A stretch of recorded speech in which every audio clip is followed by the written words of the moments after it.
Ladies and gentlemen, sports fans alike, welcome to another edition of Bill Swerski, Sports Talk Chicago. One of the couple, two, three best podcasts around. So sit back, grab yourself a cold one and a Polish sausage, park your keister in the French room, and listen to Bill Swerski, Sports Talk Chicago. In Chicago, you know that all sports rock. The Bears, Hawks, Bulls, Cubs, and Sox. Pick your favorite, you can choose. As long as the Packers lose. For everything you need to know, it's Bill Swerski, Sports Talk Chicago. Bill Swerski, Sports Talk Chicago. Hey everybody, welcome to another edition of Bill Swerski, Sports Talk Chicago. This is your host, Sean. In this episode, we've got Cubs winning the World Series, Blackhawks on a winning streak, the Bears have the bye week, and White Sox making big moves. All this and more on this episode of Bill Swerski Sports Talk Chicago. But first, we'd like to thank our sponsor, the Rockford Ice Hogs. If you're not familiar with the Rockford Ice Hogs, they're the AHL minor league affiliate of the Chicago Blackhawks. What does that mean for you? You get to see the stars of tomorrow today at family-friendly, affordable prices. There's a big game coming up this Saturday, November 12th at 7 p.m., which is and it's going to be a benefit for supporting men's health and them on Brovember night against the Checkers. Check out icehogs.com for tickets, jerseys, hats, shirts, and more. Tell them Swerski Sports sent you. I'm going to start this episode with Chicago Cubs, and I'm going to break down this fourth wall. I already recorded this episode, or I thought I did, and the mic was off. So nothing recorded. So I'm doing this another time. I already had a dry run at the episode. So hopefully we clean up a little bit of things here and there. But anyways, we want to talk Cubs first. And before we start, I want to play this audio clip for you.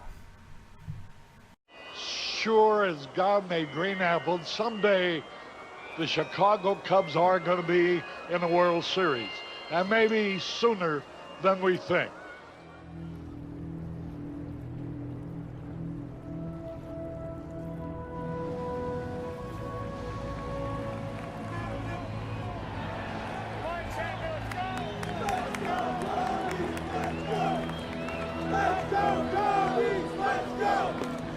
Hello again, everybody. Harry Carey of Cleveland. It's such a pleasure to see you, especially on a noteworthy night indeed.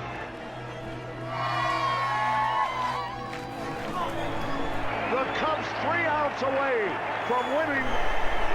Boy, if you've got a weak heart, turn the set off.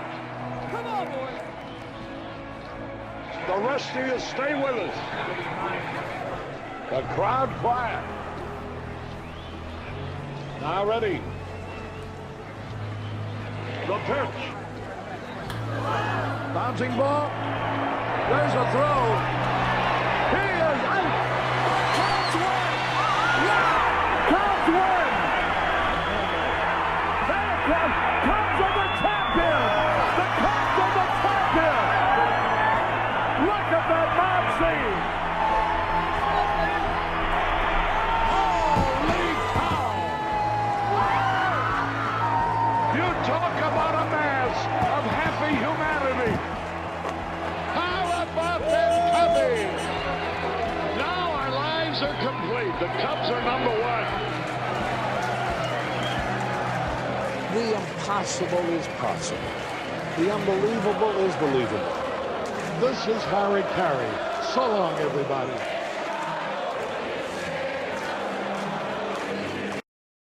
I just sobbed like a baby when I saw that at work the next day after the Cubs won it. It was, I was trying to explain. I guess first let me tell you, we haven't talked since they won. Last week, this craziness with the parade and the win and, my wife being sick again and the election. It's just been a crazy week.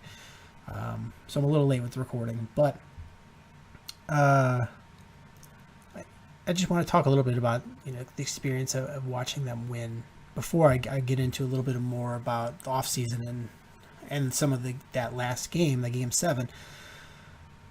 But all my life, I've had this dream of what I would do when they won and where I'd be and how everything went down. And just had this vivid image. But, when it's all happening, it's just all that goes out the window, and you just instinct takes over, and you just do what you're going to do. You don't even think about it. And I think the way the game ended with Cleveland coming back with a huge comeback and the rain delay and the Cubs winning in extra innings, and like I'd always planned to be outside at the corner of like Waveland and Sheffield and just celebrating with all the other fans and jumping up and down and hugging everybody and singing and everything. But I didn't. I was in my dad's room. My dad lives with us. I was in his room watching the game, and I just collapsed on the floor. I had been an emotional wreck, and they'd given up the lead, and I was freaking out, and they got the lead again, and I was super excited, and then they gave up a run, and it was just such a swing of emotions and the long rain delay, and it just culminated with me just collapsing on the floor, crying. And it must have woke up my 2-year-old, because she came downstairs and she just walked up and she gave me this big hug, and she just went, "Daddy happy." And I just picked her up and just gave her this big hug, crying. And I'm like, "Daddy's happy." And I couldn't think of a better way to spend a Cubs World Series win. I was trying to explain it to a friend that's a Phillies fan, and about what it means to see a Cubs World Series. I've lived to see every single one of our major teams win a title, but not the Cubs. And it's just been so long. It's been 108 years since the last time. I read about that there was one person who was a Cubs fan, and she was alive during the last game. She was like a baby. But no person that was a Cubs fan for that game 108 years ago when they won it is a fan now, because they're dead. Nobody that's a fan now was a fan back then. They may have been alive, possibility, just really old, which I doubt though, maybe one person. But there's nobody that was a fan of the Cubs both of those years. There's nobody alive. So I tried to explain it as we have generation after generation after generation of people. That's what they say is a generation is 10 years. So you just have generation upon generation that bond with each other over absolute unwavering love for a team that is never going to win, is always going to break your heart, but you still love them. And when that day comes that was never supposed to come, that was never going to come in your lifetime, comes, you just don't know what to do with yourself. It's you're not just happy for yourself and not just celebrating yourself. You're not celebrating with the team. You're not just celebrating with the other fans. You're celebrating with every one of your friends and family and loved ones that have come and gone from this earth that never got to see this day. All of you together are celebrating this unicorn that came and shined bright on this earth for us. This is just an unreal moment. People talk about that time they saw Halley's Comet, but this is just more special. You know when Halley's Comet is coming. It's just if you can last and wait for it. This is just, this day was never coming. We just all come to terms that this was never going to come, and it came. And there's these moments in your life when you're never going to forget where you were and all the details surrounding it. When the Challenger space shuttle exploded, I was a little kid, I could feel you in every detail. When 9/11 happened, I could fill you in every detail. When my daughter was born, I could fill you in every detail. That's going to be this moment with the Cubs win. When I'm on my deathbed, I'm going to be able to talk about this in full detail, every single minute detail, from what I was wearing to what I was eating, what I was thinking, and just all the feelings that went with it. It was just so surreal, and I'm so glad that I got to be one of the lucky ones to see this and not have it happen, either never happen or happen once I'm long gone. When you hear stories about how people celebrated with the people that have gone from this earth, I think the most touching one I read about was this man drove 600 miles to listen to I'm getting choked up. I get choked up every time I tell the stories. He drove 600 miles to be by his dad's grave and listen with his dad on the radio, Game 7, at his dad's grave. And I'm like, that's something that doesn't happen. I mean, it's easy to be a fan of a team that wins all the time. Like, Yankees have, 27 titles, and the big loudmouth New Yorker, the Yankees best, Yankees win 27, what have you won, 27 rings, blah, blah, blah. It's really easy to be a fan of a team that wins. It really is. It's no work, no effort. Everybody expects it. It's a really hard feat to be a fan of a team that never wins and loses, not only loses, but loses in these heartbreaking ways.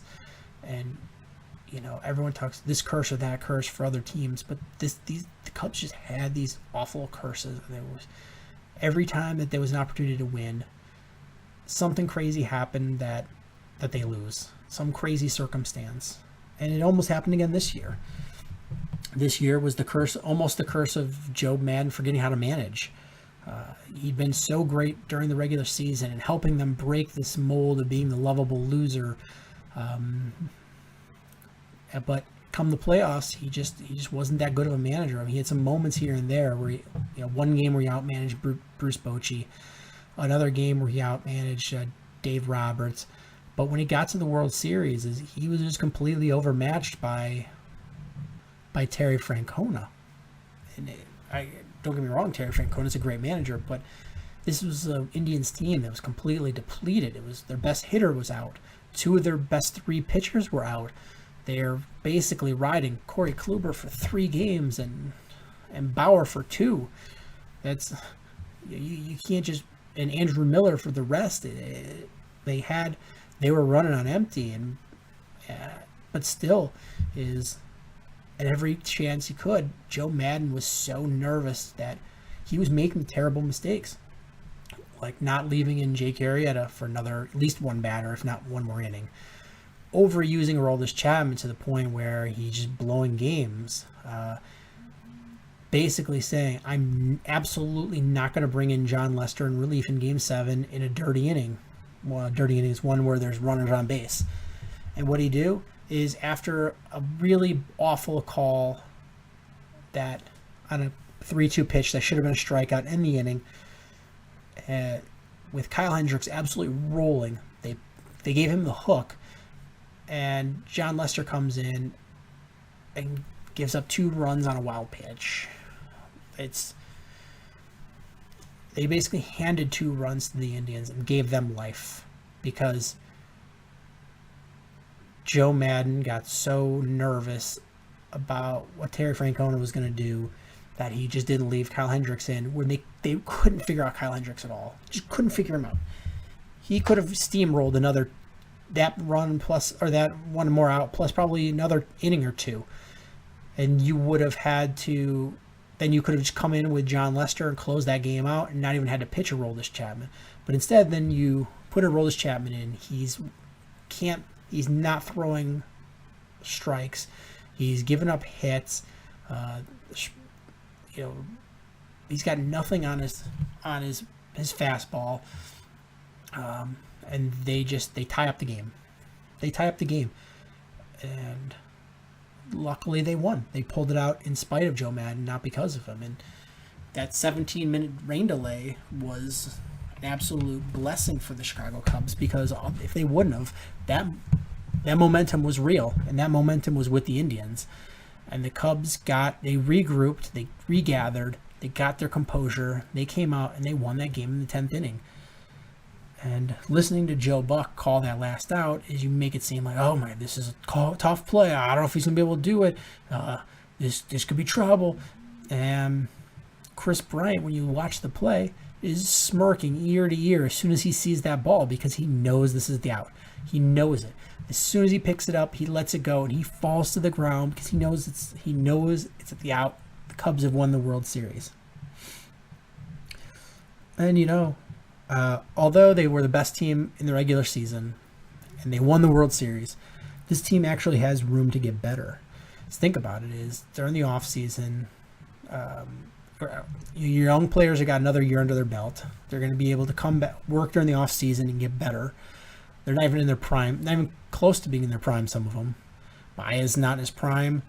Russell's not in his prime. Schwarber's not in his prime. The other guys are just getting into their prime. Chris Bryant's not in his prime yet. So these guys are going to get better. You're going to have the whole offseason to work on Jason Hayward's swing to get him back to his career average type numbers, which are fantastic. You're going to have Schwarber back for the whole year. And then whatever else you do with your pitching staff and your bullpen, you've got a really good team for next year. But there's going to be changes on the horizon. There's absolutely going to be changes on the horizon. Jason Hamill's already gone. And it's crazy because when they announced that, I was like, what? Why are they not trading him? He's a 15-game winner with a decent ERA and decent numbers. Why wouldn't you trade him? This is a terrible market for pitchers right now. It's like, trade him, get something. But then I read that Jed and Theo gave him a verbal agreement that if they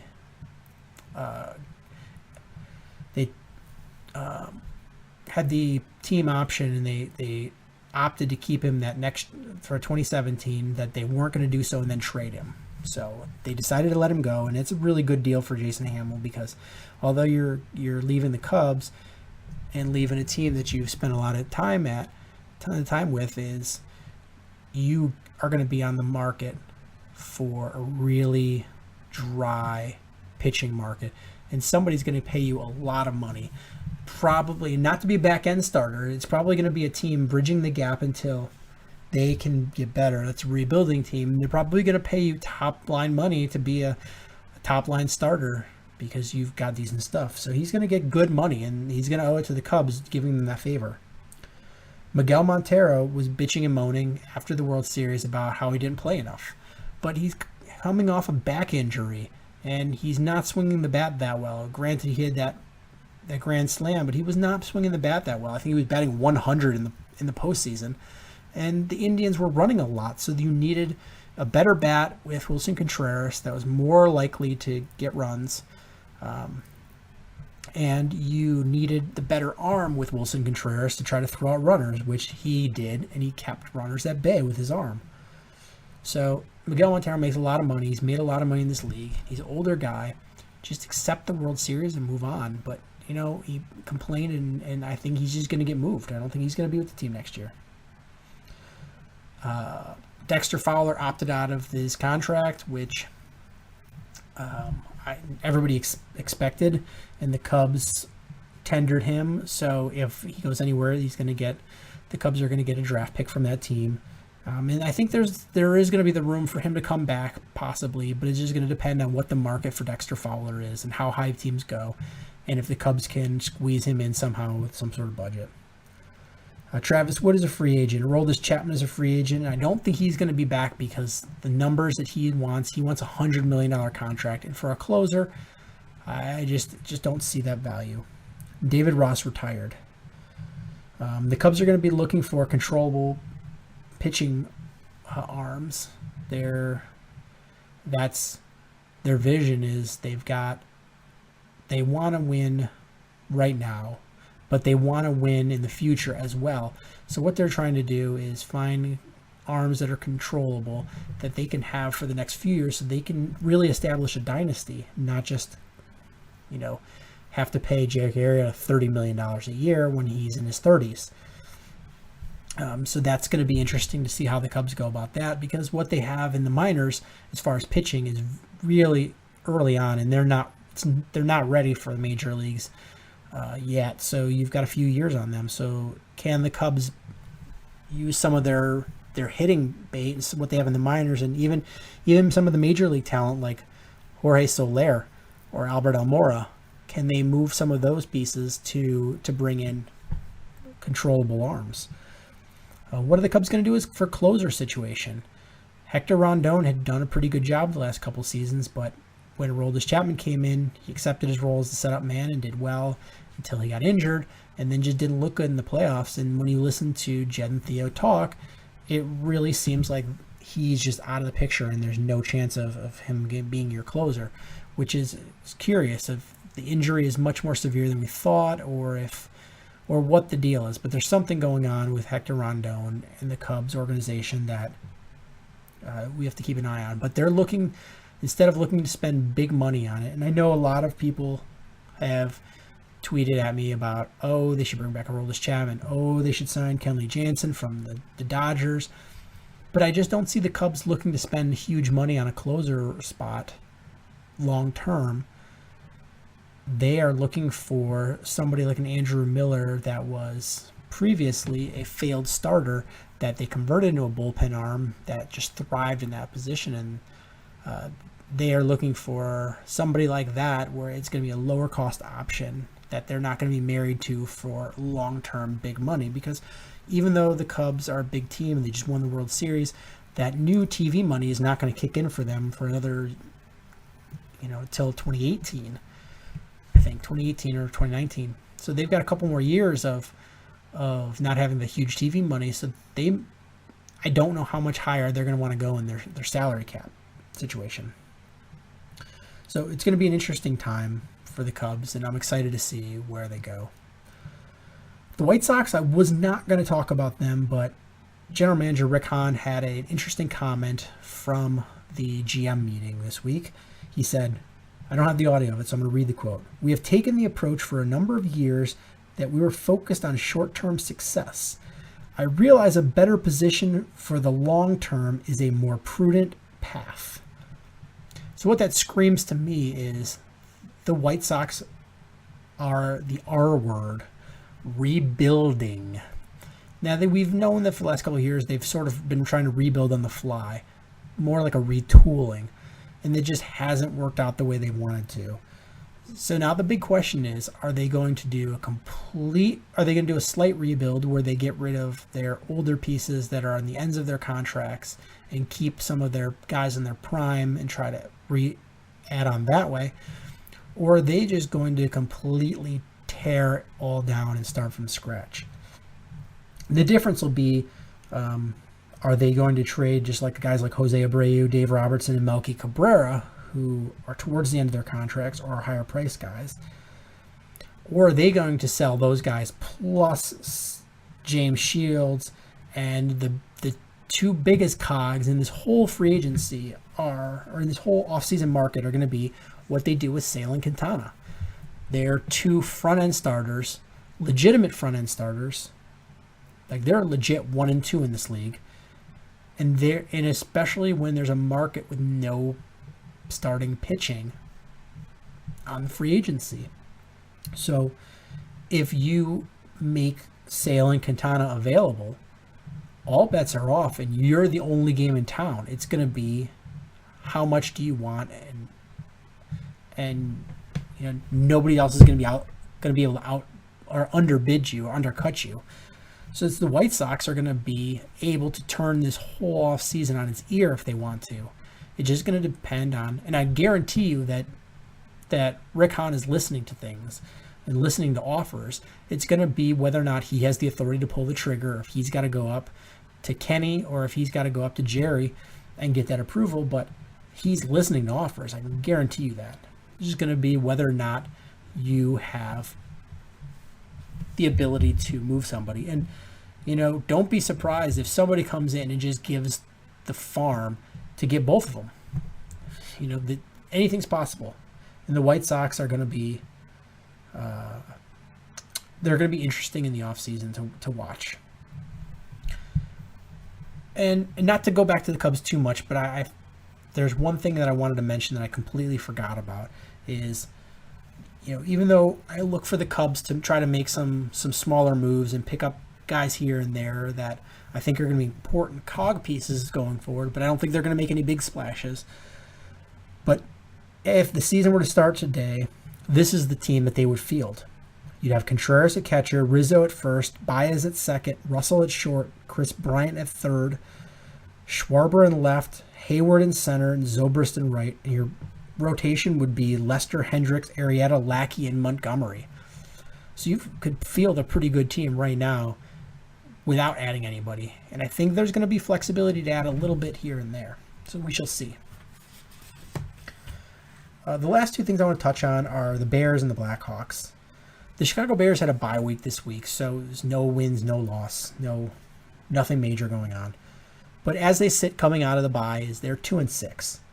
And John Fox was interviewed, and he said, well, basically at the end of the season, we could be 2-14, or we can be 10-6.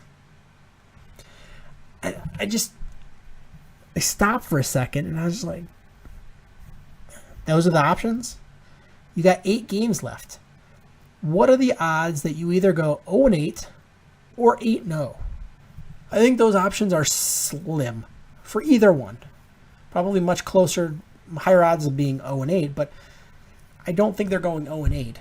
So there's this whole big gray area between there, between being 2-14 and 10-6. There's a big wide area. One is like first pick in the draft, second pick in the draft kind of status, and the other one is a playoff team. So you're looking at like 20 draft picks in between there. So John Fox and his John Foxisms really drive me crazy. This team, they're interesting. They've started to figure it out on defense, partly because the pass rush is getting there. They finally stop having Leonard Floyd cover people in coverage and go after the quarterback, and he's doing a good job, especially when he's lined up opposite Pernell McPhee. You've got a nice 1-2 punch there. The previous years, you've had two of the similar guy rushing, one from one end, one from the other. Now you've got two different guys. One is just a speed, athletic guy, and the other one's a power rusher, and you're ending up getting to the quarterback. That's been great, and that's really when quarterbacks in the NFL have time. Eventually, that wide receiver is going to get open, and they're going to make that throw. It's going to be a pitch and catch. If you can either get to the quarterback and sack him, get to the quarterback and close the pocket and make him run, if you can get to the quarterback and make him throw sooner before he gets hit, or alter what he does, or block, or put your hands up and block the pass, anything you can do to disrupt how they want to run that play is going to make your defensive backs look better. You already have pretty good inside linebacking play. I think that's pretty solid. But the defensive backs it's just a lot of youth and inexperience back there. It's really, other than Porter, what experience do you have back there? And you're going to need somebody in that defensive back group of young kids to step up. Going into the season, I think we all could agree that we expected it to be Adrian Amos because he played every game last year and almost every snap in every game. But he really hasn't progressed like he should have going into his second season.